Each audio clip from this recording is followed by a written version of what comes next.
प्रमोद अपनी पत्नी मोनिका के साथ में ग्वालियर में रहा करता था। उसका एक अपना निजी फ्लैट था। प्रमोद जो था वो पेशे से इंजीनियर था। उसकी जो शादी हुई थी वो भी लव मैरिज हुई थी। मोनिका के साथ उसकी लव मैरिज हुई थी। मोनिका उसे बहुत पसंद आ गई थी और जिसके चलते दोनों ही लव मैरिज कर लेते हैं। दोस्तों, प्रमोद का एक भाई घर पर रहता था। उसका एक बड़ा लड़का था जिसका नाम हिमांशु था। उम्र लगभग 22-23 साल के आसपास रही होगी। वो भी इंजीनियरिंग करना चाह रहा था। तो प्रमोद कहता है कि ऐसा करो कि भतीजे को घर भेज दो, यहीं पर रह करके वो आराम से इंजीनियरिंग कर लेगा और उसके रहने खाने की भी दिक्कत नहीं होगी। ऐसे वो कहाँ पर किराए का रूम लेता फिरेगा और कहाँ पर ये सब चीज का अरेंजमेंट करता चलेगा। तो इससे तो अच्छा है कि तुम उसे हमारे ही घर पर भेज दो। अब जाहिर सी बात है, वो चाचा होने के नाते अपना फर्ज निभा रहा था। तो वो इसे अपनी बहन मतलब अपने भाई से यही बात करता है और कहता है कि घर पर चाची भी तो है, रहने के और खाने पीने की कोई भी दिक्कत नहीं होगी और साथ ही साथ पढ़ाई लिखे की भी हम अच्छी व्यवस्था करा देंगे। दोस्तों, हिमांशु जो है वो अपने चाचा के पास ग्वालियर चला जाता है और वहां जाकर के वहीं पर सेटल हो जाता है। वहीं पर वो कॉलेज में एडमिशन कराता है और एडमिशन कराने के बाद उसकी चाची कहती है कि एक काम करो कि हॉस्टल लेने की कोई जरूरत नहीं है, इतना बड़ा घर है तो तुम यहीं से आया जाए करो, तुम्हें और बाकी के पैसे खर्च करने की भी कोई जरूरत नहीं। प्रमोद भी कहता है कि हाँ बिल्कुल यही सही रहेगा। अब हिमांशु उन दोनों की बात मान लेता है और अपने चाचा के यहाँ पे रहना शुरू कर देता है। दोस्तों, धीरे धीरे समय बीतने लगता है। एक दिन उसकी चाची के मन में कुछ ऐसी बातें आ जाती है जिसकी कल्पना दोस्तों किसी को नहीं थी। उसकी चाची हिमांशु के दूध में ताकत की दवा मिला देती है और दवा मिला करके ले जा करके वो हिमांशु को पिला देती है। और जब वो दूध पीता है फिर रात को अचानक से उसे कुछ अजीब सा महसूस होने लगता है। उसे लगता है कि यार ये क्या हो रहा है उसके साथ। उसे ऐसा महसूस हो रहा था कि उसके खाने पीने में कुछ मिलाया गया है। उसे अब इच्छा ये हो रही थी कि उसके साथ कोई आए और अपनी जरूरतें उसके साथ पूरी करे, उसके मन को शांति दे सके। उसकी हलचल देख करके उसके चाची उसके पास जाती है और कहती है कि क्या हुआ हिमांशु, कुछ घबराहट सी हो रही है क्या तुम्हें, कोई परेशानी हुई क्या तुम्हें। तो वो बिल्कुल घबरा जाता है, वो कुछ कहता नहीं। अब अंदर की बात वो अपनी चाची से कहे तो कहे कैसे। उसके माथे से बिल्कुल पसीना छूट रहा था। उसकी चाची कहती है कि ठंडी का महीना और तुम्हें पसीना छूट रहा है, क्या तुम्हारी तबीयत खराब है। वो उसके पास जाकर के बैठ जाती है और बैठ करके उसके माथे का पसीना वो पोंछना शुरू कर देती है। उसका स्पर्श उसे कुछ अजीब सा ही महसूस कर रहा था क्योंकि उसके अंदर पहले से उसके अंदर उथल पुथल मची हुई थी। उसका पसीना पोंछते पोंछते उसकी चाची कहती है कि कुछ हो रहा है क्या, तुम इतने घबराए हुए क्यों लग रहे हो। तो वो कहता है कि मैं क्या बताऊं कि मुझे कुछ समझ ही नहीं आ रहा है। आज मैंने जो दूध पिया उसके बाद मेरे शरीर में कुछ ऐसी हलचल हो रही है जैसे कि मेरे अंदर गर्माहट आ गई है और मेरा शरीर बहुत भारी भारी सा लग रहा है। उसकी चाची कहती है कि यार ऐसे कैसे तुम्हें हो सकता है। उसकी बात सुनकर के हिमांशु को थोड़ा सा अजीब लगा। उसकी चाची उसके बाद दोस्तों उसका हाथ पकड़ लेती है और कहती है कि मैं जानती हूँ कि तुम्हें क्या हुआ है, उसका बस एक ही इलाज है। और फिर उसके बाद दोस्तों उसकी चाची जो हिमांशु के साथ करती है आप कल्पना भी नहीं कर सकते हैं। आइए दोस्तों आपको पूरी कहानी सुनाती हूँ, लेकिन उससे पहले जो नए दर्शक है जिन्होंने चैनल को सब्सक्राइब नहीं किया तो चैनल को सब्सक्राइब कर लीजिए। वीडियो कहाँ से देख रहे हैं वो भी कमेंट करके जरूर बताइएगा। और हाँ दोस्तों, वीडियो अच्छी लगी तो लाइक और शेयर करना बिल्कुल भी ना भूलें। तो चलिए दोस्तों अब आज की सच्ची कहानी की शुरुआत करते हैं। तो दोस्तों बिल्कुल भी कहानी को स्किप मत कीजिएगा। दोस्तों आज की जो सच्ची घटना लेकर के आए हूँ ये घटना मध्य प्रदेश के ग्वालियर की है। यही के रहने वाला प्रमोद और उनकी पत्नी मोनिका दोनों ही साथ में रहते थे। प्रमोद जो था वो पेशे से इंजीनियर था। प्रमोद का एक भाई गाँव में रहता था और उसका एक बेटा था जिसका नाम हिमांशु होता है। हिमांशु जो था वो इंटर का पेपर दिया था और रिजल्ट आ चुका था और वो पास हो गया था। और फिर उसके बाद दोस्तों उसका जो चाचा प्रमोद होता है वो अपने भाई से कहता है कि एक काम करो कि हिमांशु को भी यहीं पर भेज दो और यहीं पर रह करके उसको पढ़ा लिखा देंगे और आगे आने वाले समय में वो भी कहीं अच्छी जगह सेटल हो जाएगा, इंजीनियरिंग वगैरह कर लेगा। तो जो आज की आपकी परिस्थिति है वो भी सुधर जाएगी। भाई को भाई की बात बहुत अच्छी लगी। तो हिमांशु का पिता हिमांशु से कहता है कि तुम्हारे चाचा का फोन आया था और वो कह रहे थे कि हिमांशु को यहीं पर पढ़ने के लिए भेज दो और उसका एडमिशन भी वहीं करा देते, अच्छे से पढ़ेगा लिखेगा। बहुत ही ये बात अच्छा लगा कि हॉस्टल में रहने से तो बेहतर ही है। हिमांशु जो है वो चल जाता है ग्वालियर के लिए और सीधे पहुंच जाता है अपने चाचा के पास। प्रमोद उसे देखकर बहुत खुश होता है। उसकी चाची भी उसे देखती है तो बहुत ज्यादा खुश होती है। उसके बाद दोस्तों ये जो हिमांशु होता है वो प्रमोद उसका एक अच्छे कॉलेज में एडमिशन करा देता है। एडमिशन कराने के बाद स्कूल जो कॉलेज जो है वो अब खुल जाता है और वो अपनी पढ़ाई लिखाई शुरू कर देता है। इसी बीच दोस्तों जो उसकी चाची मोनिका होती है वो अक्सर ही बहुत ही चाहती थी कि हिमांशु से वो बातचीत करे क्योंकि बहुत ज्यादा उसे अकेलापन अक्सर ही महसूस होता था। प्रमोद अक्सर अपने काम में इतना ज्यादा व्यस्त रहता था कि मोनिका को समय ही नहीं दे पाता था। मोनिका की शादी को भी मात्र 3 साल हुए थे, अभी तक उन्हें कोई बच्चे भी नहीं हुए थे। तो घर का कहीं ना कहीं जो अकेलापन था उसे अच्छा नहीं फील कराता था। वो चाहती थी कि हिमांशु उसके साथ बिल्कुल दोस्त की तरह था रहे, लेकिन रिश्ता ऐसा था कि चाची और भतीजे का रिश्ता था तो दोस्ती तो होना इम्पॉसिबल था। एक दो बार उसने चर्चा भी की हिमांशु से कि तुमको 3-4 महीने हुए कॉलेज गए हुए, तुम्हारी कोई गर्लफ्रेंड वगैरह बनी कि नहीं बनी। तो हिमांशु कहता है कि नहीं, मैं कोई गर्लफ्रेंड वगैरह नहीं बनाया, क्योंकि मुझे इस सब चीजों में कोई इंटरेस्ट नहीं है।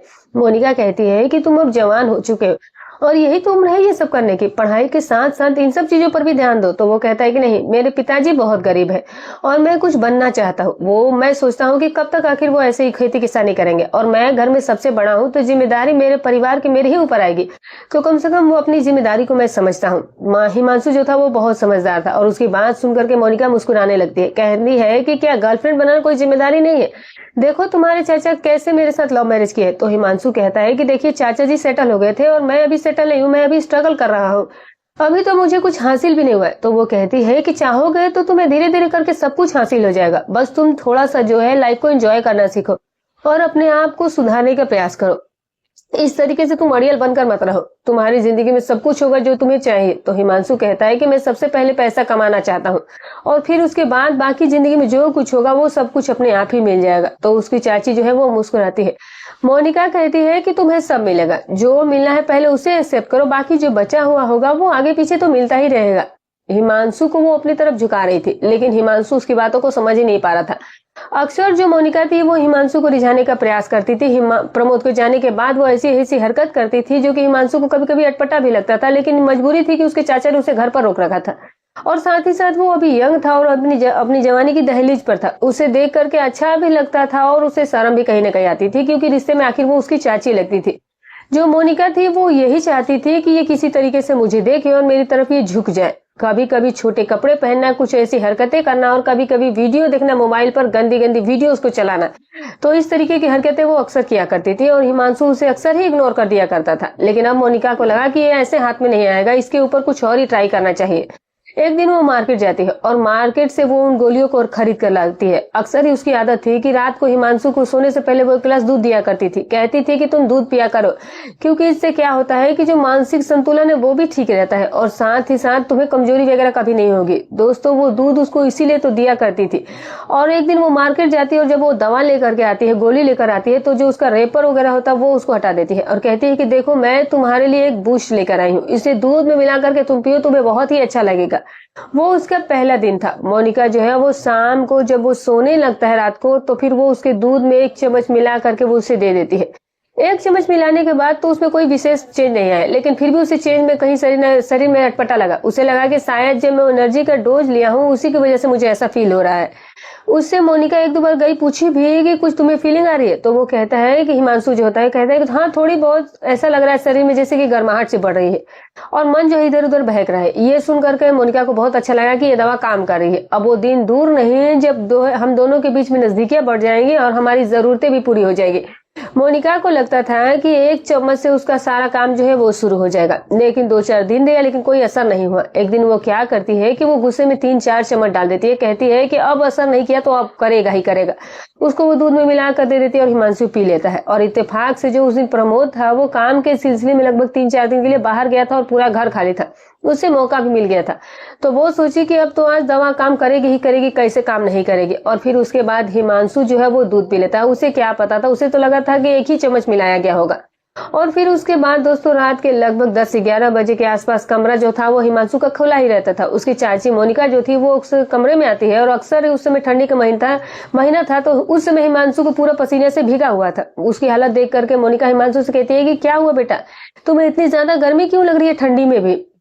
तो वो कहता है कि पता नहीं, आज मुझे ऐसा लग रहा है कि जैसे मेरे शरीर में आज कुछ ज्यादा ही गर्माहट आ गई है, मेरी बेचैनी जो है वो बढ़ रही है। तो वो कहती है कि अच्छा एक काम करो, खड़े हो। उसे खड़ा होने के लिए कहती है तो हिमांशु खड़ा हो जाता है, क्योंकि जो हिमांशु के जो जाहिर सी बात है कुछ अलग ही एक्टिविटी उस शरीर में हो रही थी और वो ज्यादा ही कुछ एक्टिव हो रहा था उसका शरीर जो था। और जो है वो हिमांशु के अंदर वो कुछ अलग ही बेचैनी बढ़ती। तो वो कहता है कि नहीं नहीं, मुझे बैठा ही रहने दीजिए। तो वो कहते हैं खड़े तो हो, मैं तुम्हें देखना चाहती हूँ कि तुम्हें क्या दिक्कत है। दोस्तों, जब वो खड़ा होता है उसकी हरकत देख करके जो मोनिका होती है वो मुस्कुराने लगती है और जोर जोर से ठहाके मारना शुरू कर देती है। वो जो हिमांशु होता है वो देख करके शर्मा जाता है और अब हिमांशु बेचारा कह क्या सकता था। वो अपनी चाची से बहुत कुछ छुपाने की कोशिश कर रहा था। जो उसके अंदर वो फीलिंग आ रही थी, जो अंदर से उसकी चाहत बढ़ रही थी, वो उसे कहना नहीं चाहता था। और जाहिर सी बात है वो चाची से भला ये सब बातें कह भी कह सकता था। अब चाची उसे देख करके जोर जोर से ठहाका लगाना शुरू कर देती है। अब हिमांशु जो होता है वो ये देख करके शर्मा जाता है। उसके बाद हिमांशु कहता है कि आप एक काम करिए कि आप कमरे में जाइए और मुझे मेरे कमरे में अकेला छोड़ दीजिए। तो वो कहती है कि मैं तुम्हें इस हालत में कैसे अकेला छोड़ दूं, मैं जानती हूँ कि तुम्हें क्या हुआ है। दोस्तों मोनिका उसे सारी बात बताती है। वो कहती है कि दरअसल तुम्हारे जो चाचा है वो मुझे वक्त दे नहीं पाते और मेरी उम्र अभी है ही क्या, अभी मैं 30 साल के ही आसपास हुए हैं, 3 साल मेरी शादी को है। अक्सर ये काम के सिलसिले में बाहर रहते और मैं अकेली रह जाती हूँ। तो एक काम करो कि तुम मेरे बॉयफ्रेंड बन जाओ, मैं किसी से बताऊंगी भी कुछ नहीं और हम दोनों जो है वो मौज मस्ती करेंगे और घर में रहेंगे और किसी को कुछ पता ही नहीं चलेगा। मोनिका हिमांशु से कहती है कि तुम्हारे जो हालत है इसको मैं 2 मिनट के अंदर ठीक कर सकती हूँ। हिमांशु कहता है कि वो कैसे। दोस्तों वो हिमांशु को इधर उधर टच करना शुरू कर देती है। अब ये देख करके जो हिमांशु होती है उसकी बेचैनी और ज्यादा बढ़ने लगती है। अब वो अपने आप पर कंट्रोल ही नहीं कर पा रहा था। उसके छटपटाहट देख करके मोनिका जो है वो बहुत खुश हो जाती है। वो मोनिका की तरफ जो है वो एकदम से ही नजदीकियां बढ़ा रहा था। मोनिका तो यही चाहती ही थी कि वो इसके साथ वो सब कुछ काम करे। देखते ही देखते दोस्तों हिमांशु जो होता है वो अपना आपा खो बैठता है और पूरी तरीके से वो मोनिका के ऊपर हावी हो जाता है। उसके शरीर में जब तक जो चीज दवा का असर रहा था तब तक लगभग 4-5 घंटे के आसपास इन दोनों के बीच में वो गलत रिश्ता बनना शुरू हो जाता है। मोनिका देखते ही देखते अपने बदन के सारे कपड़े को हटा चुकी थी और हिमांशु जो था, जिस चाची को अभी वो पूरी कपड़े में अब तक दिखाया था, आज उसे उस हालात में देख रहा था। वो बिल्कुल उसे उस हालात में देखकर बौखला जाता है और बिल्कुल ही वो उसके ऊपर कहीं ना कहीं टूट पड़ा था। लगभग 4-5 घंटे के आसपास इन दोनों के बीच में एक गलत रिश्ता बनता है। मोनिका जो थी वो पूरी तरीके से आज कहीं ना कहीं खुश हो गई थी, लेकिन हिमांशु जो था वो अभी रुकने का नाम नहीं ले रहा था। दवा का असर उसके ऊपर पूरी तरीके से हो गया था। दोस्तों अब ये सिलसिला उस दिन कई बार होता है और अब हिमांशु और जो उसकी चाची मोनिका थी इनके बीच यहीं से ये गलत रिश्ते बनने की एक शुरुआत हो जाती है। अब ऐसा कोई दिन नहीं बचता था जिस दिन दोनों के बीच में ये सब कुछ होता ना हो। अब जो हिमांशु पढ़ने में अपना मन लगाया करता था, अब उसका मन जो था वो पढ़ाई से हट करके मोनिका के ऊपर लग जाता है। मोनिका उसका पूरी तरीके से दिमाग ही डाइवर्ट कर देती है। वो पढ़ाई छोड़ करके पूरी तरीके से वो अपने चाची के ऊपर हावी हो गया था। मोनिका और हिमांशु का ये प्रेम मिलन जो था वो अक्सर ही चलने लगा था, चाहे दिन हो चाहे रात हो, जब भी मौका मिलता ये खेल जो था वो शुरू हो जाता था। प्रमोद जिस दिन घर पर नहीं रहता था मानो उस दिन घर पर बल्ले बल्ले होती थी, क्योंकि मोनिका रोज वीडियो देखती और जैसा वीडियोस में होता वैसी ही डिमांड वो हिमांशु से किया करती थी कि यार देखो ये ऐसा करा तो तुम भी ऐसा करो। हिमांशु को भी वो सब कुछ बहुत अच्छा लगने लगा। मोनिका भी हिमांशु को खुश करने में कोई कसर नहीं छोड़ती थी। दोस्तों अब समय ऐसे ही बीतता जा रहा था और समय बीतते बीतते लगभग एक सेमेस्टर का एग्जाम जो है वो आ जाता है। हिमांशु का पढ़ने में बिल्कुल ही मन नहीं लग रहा था। एग्जाम देख करके जब वो वापस आता है और जब रिजल्ट आता है तो हिमांशु को 2 पेपर में बैक लग चुका था। बैक देख करके हिमांशु का दिमाग जो है वो बिल्कुल खराब हो जाता है। हिमांशु को लगा कि यार मैं तो यहाँ पर अपने पिता का सपना पूरा करने के लिए आया, तो मेरे ही सपने अब अधूरे रह जाएंगे। अब वो अपनी चाची से कहने लगा कि ये सब कुछ ठीक नहीं है, मेरा अब 2 सब्जेक्ट में बैक भी लग गया है और ये सब बिल्कुल हम सही नहीं कर रहे हैं। जब वो उससे दूरी बनाने लगा तो उसकी चाची उसे कहने लगी कि अगर तुम मुझसे दूरी बनाओगे तो सारी सच्चाई मैं तुम्हारी चाचा से बता दूंगी। अब हिमांशु और डर जाता है। वो डरा धमका करके उसके साथ अपनी जरूरतों को पूरा करने लगी थी और ये सिलसिला फिर से चलने लगा और चलते चलते लगभग 6 महीने का समय और बीत जाता है। कहती है कि चाहे आप कितना भी गंदा काम करो, एक न एक दिन सच्चाई जो है वो जग जाहिर होना निश्चित ही है। दोस्तों एक दिन जो प्रमोद होता है वो काम के सिलसिले में बाहर गया होता और फिर अचानक से वो घर आ गया था। पति पत्नी दोनों ही बिस्तर पर थे और रात के लगभग 1:30-2 बजे के आसपास मोनिका देखती है कि प्रमोद जो है वो गहरी नींद में सो गया है। तो कहीं ना कहीं मोनिका को जो खुशी हिमांशु से मिल रही थी वो उसे अपने पति से नहीं मिलती थी। तो वो चुपके से बाथरूम के बहाने उठती है और हिमांशु के कमरे में चली जाती है और कमरे में जाने के बाद दोस्तों हिमांशु के साथ वो अपना प्रेम की बातें करना शुरू कर देती है। इधर प्रमोद की नींद खुल जाती है और प्रमोद देखता है कि उसकी पत्नी उसके बिस्तर पर नहीं है। वो इधर उधर देखता है और फिर उसके बाद वो उठ करके बाथरूम में भी ढूंढता है तो वहां उसे नहीं मिलती है। वो आवाज देता है लेकिन वो आवाज शायद मोनिका को सुनाई नहीं दे रही थी, क्योंकि वो दोनों जो थे वो दूसरे ही काम में व्यस्त हो गए थे। अचानक से प्रमोद जो था वो हिमांशु के कमरे की तरफ जाता है और जब वो नजारा देखता है तो वो दंग रह जाता है। देखता है कि उसकी पत्नी हिमांशु के साथ गलत काम कर रही थी। मोनिका जो थी वो बिना ही कपड़ों के थी, यानी कि आपत्तिजनक स्थिति में थे। जाहिर सी बात है दोनों चाची और भतीजा। ये नजारा देख करके प्रमोद की आंखें फटी की फटी रह जाती है। उसे लगा कि यार ये क्या हो गया। वो समझ ही नहीं पा रहा था कि असल में इसमें गलती किसकी है। बहुत ही जोर से वो चिल्लाता है। दोनों ही एकदम से अचंभित हो जाते हैं। दोनों को लगता है कि यार ये क्या हो गया। मोनिका शर्म के मारे किसी तरीके से जल्दी जल्दी अपने कपड़े को पहनती है और वो भी अपने कपड़े पहनता है। उसके बाद प्रमोद जाकर के मोनिका को 2 थप्पड़ खींच करके लगाता है और हिमांशु को भी लगाता है और कहता है कि मैंने तुम्हें बेटे की तरह रखा था और तुम मेरे ही घर में ऐसा गलत काम करने लगे। हिमांशु बार बार अपनी गलती की दुहाई दे रहा था और कह रहा था कि मैं गलत नहीं हूँ। असल में ये सब कामों के लिए मुझे चाची ने उकसाया है। लेकिन जो मोनिका होती है वो झूठ बोले जा रही थी। वो कह रही थी कि ये जो है जब एकदम तुम बाहर गए थे 1 हफ्ते के लिए तो फिर ये मेरे साथ जबरदस्ती करने लगा और फिर उसके बाद ये मेरी वीडियो बना लिया और इधर उधर करके मुझे ब्लैकमेल करने लगा और मेरे साथ यही सब काम ये करने के लिए मुझे मजबूर करने लगा। आज जब मैं तुम्हारे पास थी तो इसने मैसेज किया कि आओ नहीं तो मैं वीडियो भेज दूंगा। मुझे मजबूरी में इसके पास ही आना पड़ा। हिमांशु को लगा कि मैं तो उल्टा फंसे ही जा रहा हूँ और प्रमोद को लग रहा कि मेरी पत्नी ही सही बोल रही है। हिमांशु जो होता है वो अपने चाचा को सारी बात बता रहा था लेकिन फिर भी उसे यकीन नहीं आ रहा था। प्रमोद कहता है कि तत्काल तुम जो है वो सुबह के सुबह अपना बोरिया बिस्तर यहाँ से उठाओ और सीधे अपने गाँव चले जाओ या फिर तुम्हें जहां रहना है रहो। मैं बस तुम्हें अपने घर पर अब 1 मिनट के लिए नहीं रखना चाहता हूँ। दोस्तों अगले दिन सुबह होती है और प्रमोद जो है वो हिमांशु का सारा बोरिया बिस्तर पैक करता है और कहता है कि तुम्हें अब जहां जाना है जाओ यहाँ से। अपने भाई के पास फोन करता है और कहता है कि मैंने तो इसे अपनी बेटी की तरह माना था। ये तो अपनी ही चाची के ऊपर गलत नजर से देखने लगा और उसके साथ गलत काम करा था। मैंने इसे कल रात को ही पकड़ा है। ये सुनकर के हिमांशु का पिता भी दंग रह जाता है कि यार मेरा लड़का जो है वो इतना गिरा हुआ नहीं है, उसका स्तर इतना कैसे नीचे गिर गया। उसके बाद दोस्तों हिमांशु को लगा कि मेरी इज्जत तो खत्म हो गई। मैं तो पिता के भी नजरों में गिर गया और चाचा के भी नजरों में गिर गया। उसके पास अब कोई रास्ता नहीं बचा था कि वो करे तो क्या करे। दोस्तों उसके बाद हिमांशु जो होता है वो नीचे करता है कि मैं घर जाऊंगा और घर जाता है और घर जाकर के अपनी सारी सच्चाई पिता को बयां करता है। उसके पिता को भी विश्वास नहीं हो रहा था। वो अपनी माँ से कहता है, माँ को भी उस पर भरोसा नहीं हो रहा था। उसे लगा कि अगर वो लोग गलत होते तो बुलाते क्यों। हिमांशु को लगा कि यार ऐसी जिंदगी जीने से तो बेहतर है कि मैं इस दुनिया में ही ना रहूं क्योंकि मेरा अब कुछ बचा नहीं। मेरा मान सम्मान भी चला गया और मेरे ऊपर कोई विश्वास भी नहीं कर रहा है। उसके बाद दोस्तों जो होता है वो अपनी जान देने की सोचता है। फिर एक नोट लिखता है और फिर वो अपनी जीवन लीला इस तरह से समाप्त कर लेता है। पुलिस आती है और जब छानबीन की जाती है उसके कमरे की तो नोट्स मिलता है और नोट्स में जो कुछ लिखा रहता है वो स्पष्ट लिखा था कि जो कुछ भी मैं कर रहा हूँ उसका पूरा का पूरा कारण मोनिका मेरी चाची है। क्योंकि उन्होंने जब मैं उनके यहाँ था तो उन्होंने मुझे दूध में मिला करके कोई दवा खिलाई थी और फिर मेरे साथ वो जबरन ये काम किया करती थी। जब मेरे चाचा ने देख लिया तो उन्होंने मेरे ही ऊपर इल्जाम लगा दिया।